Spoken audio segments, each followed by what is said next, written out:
All right, let's get right into this. We're looking at a pretty wild claim from our source material today. The idea is that a single chapter in the ancient book of Daniel, chapter 11, isn't just history or theology. Nope, it's supposedly a crazy detailed prophecy, a roadmap of conflict between world powers written centuries before any of it actually happened. It's a huge question, right? And it's the one we're going to tackle. Could a vision written down in the 6th century BC really predict the rise of Alexander the Great and the total collapse of his empire?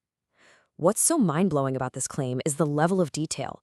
We're talking specific kings, shocking betrayals, and a 100-year war between two rival Greek kingdoms. So let's break down how the source material lays this whole thing out. So, here's our game plan. First, we'll set the stage for this whole prophecy. Then, we're going to follow the predictions from the Persian Empire all the way to the Greeks. We'll zoom in on the epic rivalry between the two kingdoms that came next, meet the story's big bad guy, and finally, look at the resistance he accidentally created and what our source says is its lasting impact. Okay, so to really get this, we have to understand the context. When this vision was supposedly recorded, the world was going through some massive, massive changes. You see, the Jewish people were back from exile, but they were still living under the thumb of the giant Persian Empire. They didn't have their own king, and according to the source, this prophecy was given to them in this really vulnerable moment. It was a way of showing them that even though they didn't have a king on a throne in Jerusalem, their history wasn't just some random series of events. It was still being guided. So the prophecy kicks off with the world power of the day, Persia, but it pivots really fast to the next great empire that was going to rise up and challenge them. First, the text predicts that there will be 4 more kings in Persia after the ruler who was on the throne at the time, Cyrus.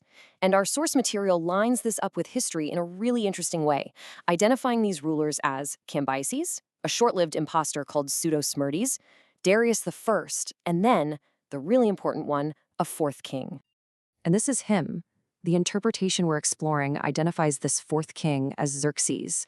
Yeah, the very same king you probably know from the story of the 300 Spartans.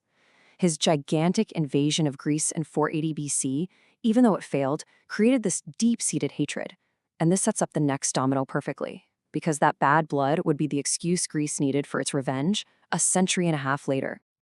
After that big clash, the prophecy takes a dramatic turn. It talks about one single, unstoppable force, one mighty king who will come out of Greece and rule with incredible power. The interpretation here is pretty clear. This is a prediction of Alexander the Great who would come back and conquer the entire Persian Empire.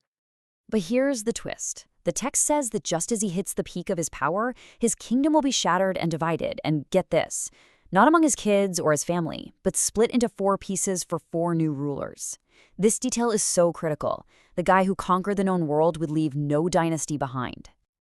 And when you look at the history books, it follows the script with almost spooky accuracy. Alexander dies young, right at the top of his game. His son, his legitimate heir, is murdered. And just like the text allegedly predicted 200 years earlier, his huge empire is broken up and carved out by 4 of his top generals. So, with the empire in pieces, the prophecy then narrows its focus way down, just on 2 of these new warring kingdoms.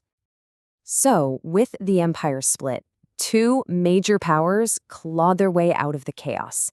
This set the stage for more than 100 years of war that would trap the land of Judea right in the crossfire.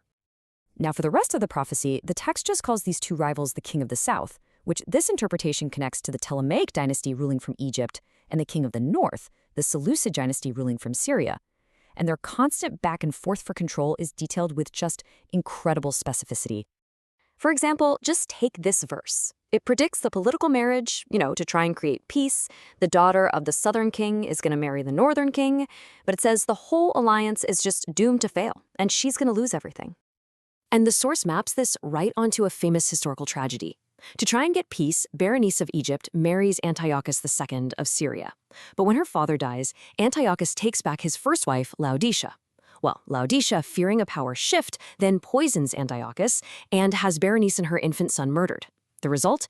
Berenice's furious brother invades Syria, kicking off another huge war, just like the text seemed to predict. It's a total political thriller. After detailing a few more generations of this conflict, the prophecy's focus narrows dramatically onto one specific king of the north, who the source presents as the absolute main villain of the story.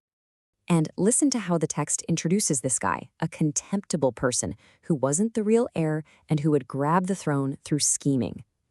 History knows this man as Antiochus IV Epiphanes, a younger son who basically weaseled his way into power after his brother, the king, and his nephew, the heir, were both taken out of the picture.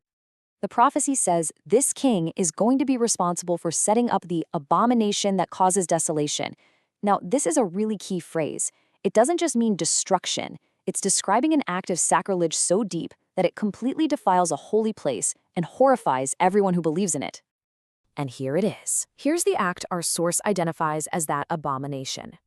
In a desperate attempt to unify his crumbling kingdom under one Greek culture and religion, Antiochus IV marched into Jerusalem, outlawed Judaism, and put up an idol of Zeus inside the most sacred site in the entire Jewish faith, the Holy of Holies in the temple.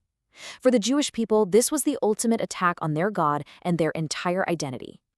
But oppression often creates its own resistance. The prophecy doesn't end with Antiochus winning. It actually predicts that his tyranny will be met with some serious defiance. And this is so crucial.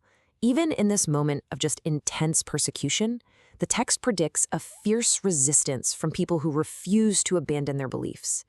It says that the people who know their God will stand up and fight back. And history records this as the Maccabean Revolt. A small group of Jewish rebels, led by a family known as the Maccabees, launched a guerrilla war against the full might of the Seleucid Empire. And against all odds, they won. They drove the Greek army out of Jerusalem, tore down the idol of Zeus, and purified and rededicated their temple, an event that is still celebrated today as Hanukkah.